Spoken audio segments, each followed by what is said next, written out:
Saudações a todos, meu nome é Heitor Del Cel, você está no canal dos Velhos Companheiros. Nesse vídeo eu vou fazer a segunda parte aí do vídeo de como estudar filosofia.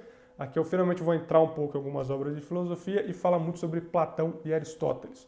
Também é claro, né, de forma alguma desconsiderando o Sócrates, é que como Sócrates está nas obras de Platão, então eu vou citar mais Platão e Aristóteles, que foram os dois que produziram as obras, certo? Bem, o motivo que esse segundo vídeo vai ser sobre Platão e Aristóteles é justamente porque eu sigo muito o princípio do professor José Monir, já falecido infelizmente, que ele inclusive fez muitos trabalhos muito bons junto com o Olavo também. E o José Monir, ele defendia muito que o cara que quer começar a estudar filosofia, ele tem que começar por Platão e Aristóteles.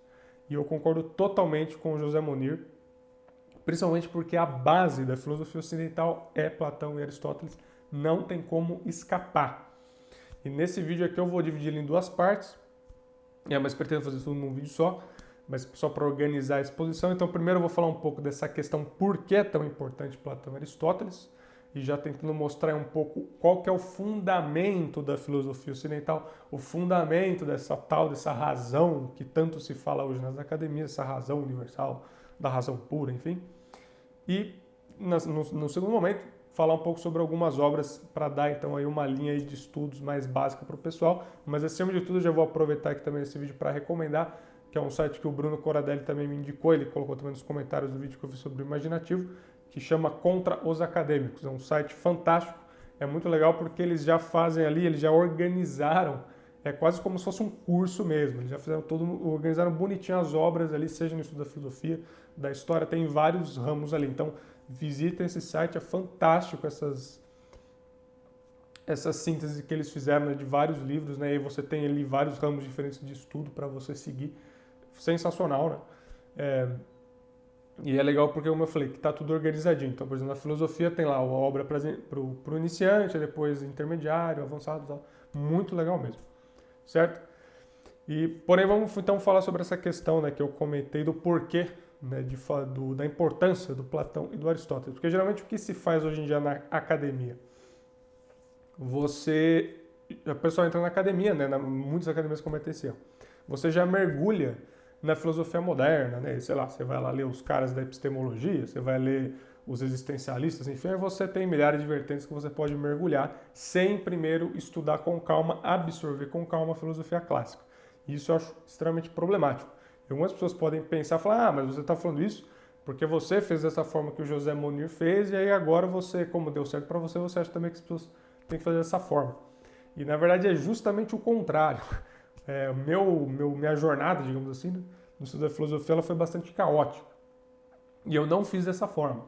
E hoje eu vejo justamente como isso gera muitos problemas. Então é justamente o contrário. Eu não fiz dessa forma e hoje eu vejo a importância de fazer desta forma que o José Monir defende. Então é justamente o contrário do que muitas pessoas podem pensar.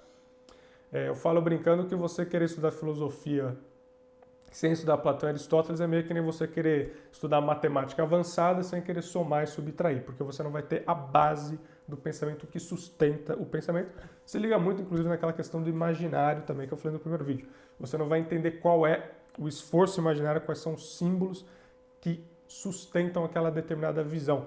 Coisa que também liga muito no que o Olavo fala muito no COF, que você tem que buscar a origem das ideias e não simplesmente justificar as ideias. Então, quando você está defendendo uma ideia, buscar a origem daquela ideia, né? Geralmente quando a gente pede para as pessoas fazerem isso, elas justificam a ideia, né? Quando a gente pergunta para as pessoas qual é a origem desta ideia que você está defendendo, elas tendem a justificar, mas a ideia não é só justificar, você tem que buscar a origem também.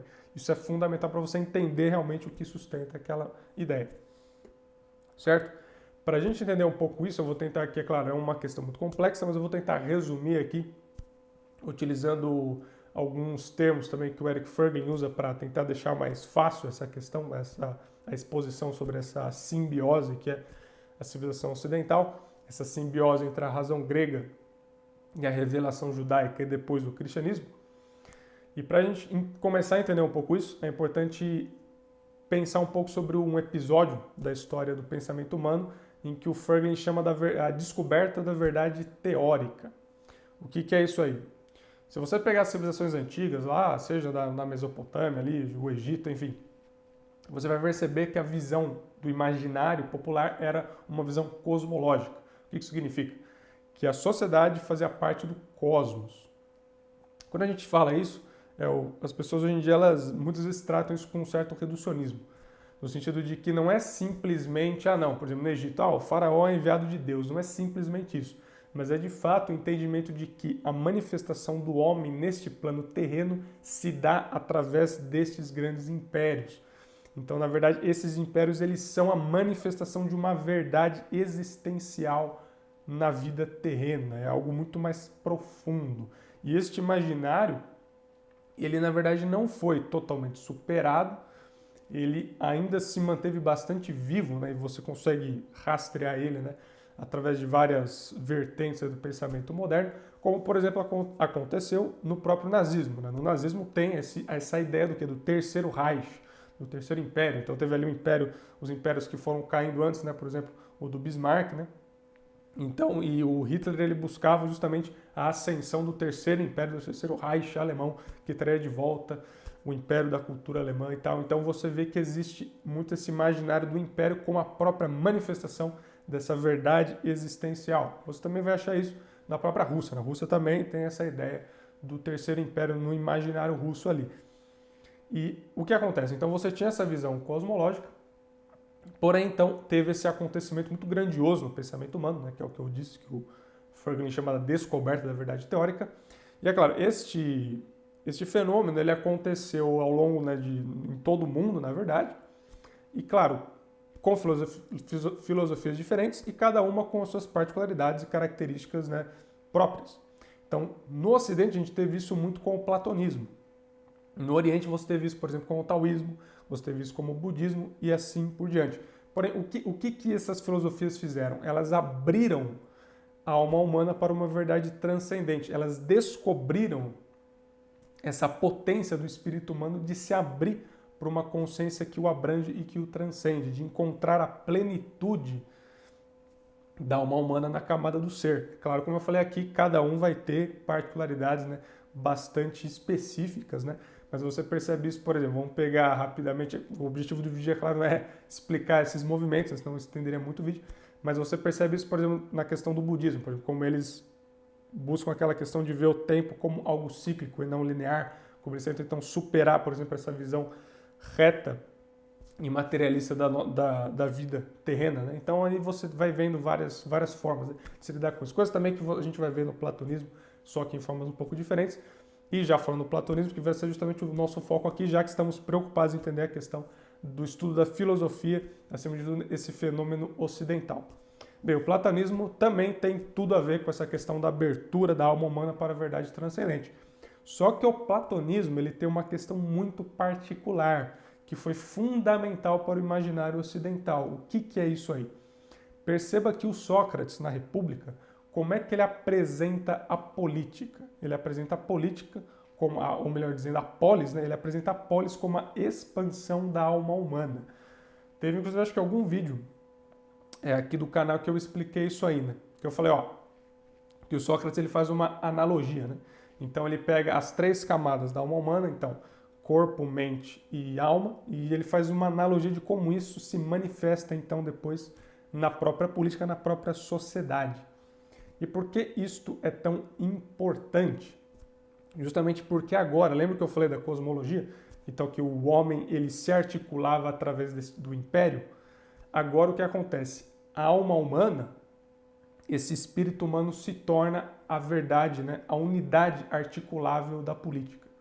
Então agora você não tem mais essa visão do império, o que se torna a unidade articulável é o próprio espírito humano, coisa que depois vai ser muito trabalhada ali, por exemplo, no Ética a Nicômaco do Aristóteles, né? Que ele vai trabalhar toda aquela ideia, né? Aquela busca pela compreensão da potência singular da alma humana. Então perceberam aí a diferença fundamental entre essas duas visões? Agora, com o platonismo e depois com Aristóteles, o indivíduo se torna uma unidade articulável. Isso depois vai florescer mais ainda, por exemplo, através da soteriologia cristã, porque aí você vai ter o trabalho do quê? Da busca pela salvação da alma humana. Então vocês estão percebendo como agora você está trocando totalmente o foco e buscando, né, acima de tudo, essa potência da alma do indivíduo. É isso que sustenta no Ocidente todo esse entendimento das liberdades individuais, pelo direito à liberdade de expressão, o direito à vida, o direito, por exemplo, ao armamento, por exemplo, na Constituição Americana, no caso. Né? O argumento da Constituição Americana, o Estado americano, ele não dá direito a ninguém, ele não garante direito à liberdade de expressão, ele não garante direito a você ter a arma, a vida, ele não dá esse direito a ninguém. Ele reconhece esse direito. Isso é fundamental para você entender o imaginário ocidental. Hoje a gente perdeu completamente a compreensão desses símbolos, isso se dissolveu completamente. Hoje a gente acha que liberdade é libertinagem. A liberdade no sentido ocidental clássico não tem absolutamente nada a ver com você fazer o que você quer. Tem a ver com o quê? A compreensão da potência singular da alma humana. Então, acima de tudo, tem a ver com assumir deveres e responsabilidades. Como dizia o Aristóteles, ele usava muito esse termo, né, de existir por si. Então, quem é livre é quem existe por si, é quem assume responsabilidade pelos seus atos, pela sua vida, que busca as virtudes da alma e que, então, age conforme a dignidade da alma humana. Tudo isso também depois foi mais aprofundado, por exemplo, na escolástica. Né? Então, não tem absolutamente nada a ver com a ideia da libertinagem, como o pessoal acha hoje. Muita gente hoje, né? Muitos dessa galera aí da esquerda cheirosinha moderna falam, porque o problema dos Estados Unidos é que é um país, né? Que é baseado na ideia das liberdades, de você fazer o que se você quiser, não tem absolutamente nada a ver com isso. O entendimento da liberdade individual ela está pautada nesse entendimento da potência da alma humana. E é claro que isso, como eu disse, foi muito trabalhado pelo cristianismo, mas no caso dos gregos, onde é que isso estava deitado? A cultura grega, ela buscava muito, né? Você vai ver isso no teatro grego, nas obras de Homero, ela buscava muito a compreensão das grandes virtudes dos indivíduos. Né? Então essa contemplação das virtudes foi justamente o que deu ali o alicerce imaginativo para que o Platão e que o Aristóteles trabalhassem isso depois, essa compreensão da alma humana, e isso depois foi evoluindo e houve ali a simbiose com a questão cristã também muito forte, que foi o que, novamente, como eu disse, que fundamentou, por exemplo, a Constituição Americana. Então aqui a gente começa a entender quais são os pilares fundamentais dessa razão universal, dessa razão, dessas liberdades individuais que a gente fala tanto na filosofia moderna. E como eu disse, por isso que é muito importante você absorver primeiro eles, para você ter esta base. Depois disso, é claro, é muito importante, é muito interessante você absorver também, isso também está lá no site que o Bruno indicou, né? Seja obras do Marco Aurélio, seja o Agostinho, o Santo Anselmo, o Tomás de Aquino, por quê? Porque esses caras depois fazem essa simbiose, né, de Jerusalém e Atenas, digamos assim, né? Eles fazem a simbiose da razão grega com a revelação judaica e depois com a revelação cristã. E é por isso que você tem, por exemplo, no Tomás de Aquino, toda aquela grandeza, aquela consistência interna na filosofia dele, porque você tem ali uma capacidade racional muito apurada, né? Ele está ali deitado sobre a razão grega, ao mesmo tempo que ele tem uma compreensão muito profunda da simbologia cristã, que é justamente o que direciona o pensamento racional dele. Isso também é um problema que hoje em dia, né, a gente tem muito essa ideia de falar sobre a razão pura, sem entender que, de certa forma, essa razão pura não existe. A razão ela é direcionada por este princípio, por este bem, e justamente você vê isso muito bem no Tomás de Aquino. Então, é a síntese entre essas duas coisas que deu essa liga, que deu essa simbiose, né, que permitiu toda essa prosperidade do pensamento da civilização ocidental, justamente porque, como eu falei, essa questão da alma humana, ela está posta, através do platonismo, ela foi inserida no próprio imaginário popular e social político também. Só que aqui também tem outro ponto que é muito importante, que é outra coisa também que a gente perdeu muito na sociedade moderna, que se dissolveu, que é a própria compreensão deste corpo cultural, né, que estaria ali na camada da sabedoria, na exposição do Sócrates na República. Porque uma coisa muito interessante é que quando os gregos falam em polis, eles não estão simplesmente se referindo a uma questão territorial. Então, quando Platão fala, né, ou qualquer grego, né, ele naquela época ele falava, não, esta pessoa, por exemplo, o Heitor é da polis ateniense, o Heitor é da polis espartana. Não significa simplesmente que eu nasci em Atenas ou que eu nasci em Esparta. Essa seria a forma moderna da gente enxergar. Né? Hoje em dia, com a dissolução destes símbolos, né? Hoje em dia a gente simplesmente vê as nações desta forma territorial, tosca, né? Sem entender o caldo cultural por trás de cada nação. Naquela época eles não viam dessa forma. Então quando você fala, por exemplo, o Heitor ele é da polis ateniense, isso não significa simplesmente, para os gregos na época, não significava simplesmente que eu nasci em Atenas, mas que eu fazia parte, né, que os meus valores, a minha cultura, o meu imaginário era o imaginário ateniense. Então, quando você dizia para um grego, esta pessoa é da polis ateniense, esta pessoa é da polis espartana, você já estava dizendo muita coisa. Porque então a pessoa já entra e fala, então você está querendo dizer não que ela simplesmente nasceu, por exemplo, em Esparta, mas que ela já tem todo aquele imaginário, aquele corpo cultural de Esparta, não que ela simplesmente, novamente como eu disse, nasceu ali. Coisa que hoje em dia, a gente, como eu disse, se perdeu completamente, né? Tanto que não é à toa que o próprio John Adams e o Benjamin Rush, né, que foram dois pais fundadores fantásticos dos Estados Unidos, falavam muito isso, né? Que no momento em que os Estados Unidos perdesse a compreensão de suas raízes cristãs, o país estaria perdido. E é justamente essa compreensão que perdeu. Quando você fala hoje nos Estados Unidos, as pessoas levantam um imaginário idiotizado de uma ideia de capitalismo misturada com liberdade individual, sem entender essas raízes, as verdadeiras raízes da polis americana que está lá na Constituição americana e que foi muito, né, tá muito bem documentada por vários pais fundadores, né? Ou seja, eu dei aqui o exemplo do John Adams e do Benjamin Rush, mas vários documentaram muito bem isso aí. Essa compreensão da polis a gente também perdeu. E os gregos tinham isso muito forte, né? Inclusive, até eu comentei isso no vídeo do Imaginário, né? O Nietzsche falava muito isso, que a grandeza da filosofia grega se deu muito pela unidade, pela grandeza da cultura grega. Ele está coberto de razão. De fato, existia muito, esse imaginário grego era muito sólido. Então, novamente, quando você falava que alguém era de Atenas, da polis ateniense, você estava dizendo muito mais do que simplesmente, você não estava simplesmente afirmando que a pessoa nasceu em Atenas, mas que a pessoa fazia parte de um corpo cultural muito sólido e unificado que deu aí, né, deu essa cama imaginativa, digamos assim, para o próprio Platão e o Aristóteles. Bem, espero que tenha ficado claro essa questão. E agora entrando então um pouco nessa questão das obras, né, para a gente ler, citar aqui algumas do Platão e do Aristóteles. O Platão, eu acho legal você começar com a Apologia de Sócrates e também obras que circunscrevem, digamos assim, a condenação do Sócrates, porque ali ele trabalha muito bem alguns elementos básicos da filosofia platônica. Então, Apologia de Sócrates é bem legal. Tem vários diálogos menores, né? Tem o Fédon também, que ele fala muito sobre a questão da alma, que é bem interessante. Tem o Fédon Criton, tem o Eutífron, também acho que todos esses, pelo que eu me lembre, giram em torno da condenação do Sócrates, né? Além desses, isso para quem quer só, né? Quem quer se aprofundar totalmente, eu recomendo ler tudo mesmo, tá? Os diálogos, porque o diálogo do Platão é uma delícia, é muito gostoso de ler, então, se você realmente quer absorver a fundo, vai fundo, vai lendo tudo mesmo, o Protágoras, o Parmênides depois, né? Esses eu acho que é melhor deixar mais para frente, né? Você tem ali o Alcibíades, que é muito... vai ler tudo. Para quem quer só conhecer, eu recomendo conhecer estas obras, como eu falei, que circunscrevem a condenação. E acho que são as duas mais conhecidas, as mais clássicas, que são fundamentais, que é o Banquete e a República. A República, né? Você falar que a República é uma obra fundamental do Ocidente, a palavra fundamental não é adequado para se referir ainda, é uma palavra muito simples. A República é uma obra monumental, assim, que não dá para... É um negócio impressionante. Provavelmente é uma das maiores obras-primas sobre a política na história da humanidade, e é interessante porque, na verdade, a República quase não fala sobre política, né? Ela fala justamente sobre essa tese que eu falei, da expansão a polis como a expansão da alma humana. Certo? Platão, é claro, existem muitos também estudiosos de Platão que são maravilhosos, né? Tem livros de Platão que ajudam muito a compreensão dessa articulação dos conceitos platônicos com, né, a experiência mais singular que você vai ver no Aristóteles.